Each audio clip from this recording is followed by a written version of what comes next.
call it the most tragic love story in the history of Portugal. It was not born in poetry, yet poetry made it eternal. It was no invented legend, but truth written in blood and tears. In the heart of the 14th century, in a kingdom still in the making, a prince and a lady crossed paths. Pedro, the prince and heir. Inês de Castro, the Castilian lady who stole his heart. A love that bloomed in the shadow of power and would be condemned by the crown, by the sword, and by reason of state. But death did not silence it. From pain was born a myth, and from tragedy rose an eternal symbol of a love that defied kings, that defied death itself. And that still endures, etched into the silent stone of Alcobaça. She was born in Galicia around the year 1320, a child of one of Castile's noble families. She entered Portugal in 1340 as lady-in-waiting to Constanza Manuel, the Castilian princess chosen to be the wife of Prince Pedro. It was at court that their destinies crossed. The prince, heir to King Afonso IV, was already married to Constanza. Within her he found more than beauty, a presence that set his soul aflame. Chroniclers speak of lingering glances, of restrained gestures, that soon turned into passion. Love was born in secret, hidden in the shadows of palace corridors, in letters concealed in furtive meetings, and soon it grew too strong to be denied. But what for them was passion, for the kingdom was danger. Inés's kin, the powerful Castro family of Castile, threatened the delicate alliances between the two realms. At court, their love was whispered as scandal. It was seen as a menace to the balance of the crown. When Constanza died in 1345, the prince found himself a widower. Freed from marriage, he no longer hid his bond with Inés. Out of their love, 4 children were born, and their life together began to take the shape of a true marriage.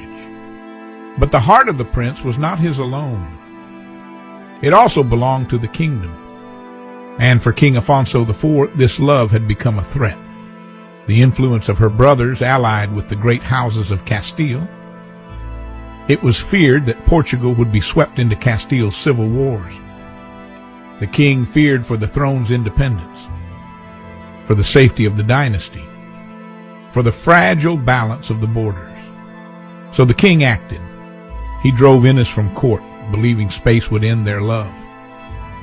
But letters still crossed the shadows between them, words of love that no decree could silence. Some chronicles say she was first exiled to the castle of Albuquerque on the Castilian frontier, but soon after she was sent to Coimbra, to the convent of Santa Clara Velha. But the prince continued to visit her in secret. She became known by a name whispered in court, Heron's Neck, a symbol of her beauty and the envy it stirred. Whispers spread among the people. Advisors pressed the king with urgency. And despite everything, their love grew, unshaken and unbreakable, defying more and more the cold logic of the state. The year was 1355. Pressure on the king had become unbearable.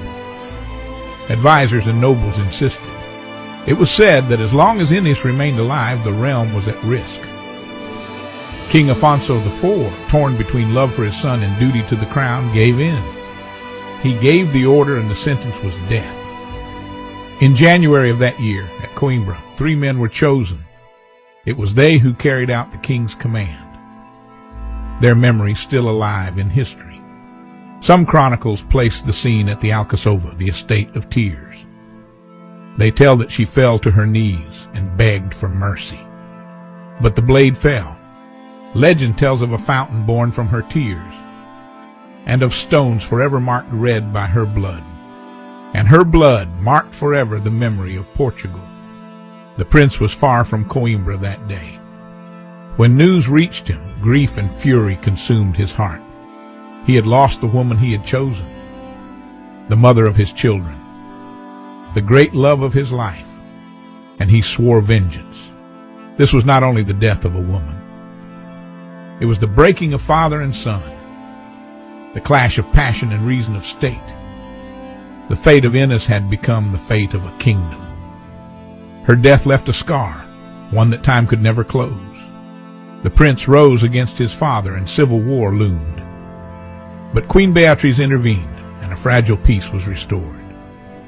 The year was 1357, when King Afonso IV drew his last breath, and the prince ascended the throne as King Pedro of Portugal.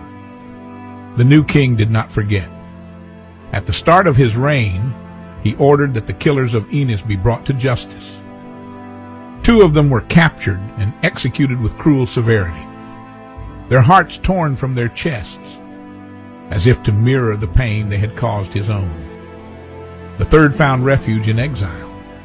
He lived out his final years far from Portugal. From this vengeance, the king earned his grim epithet, the Justicer. Yet vengeance was not enough.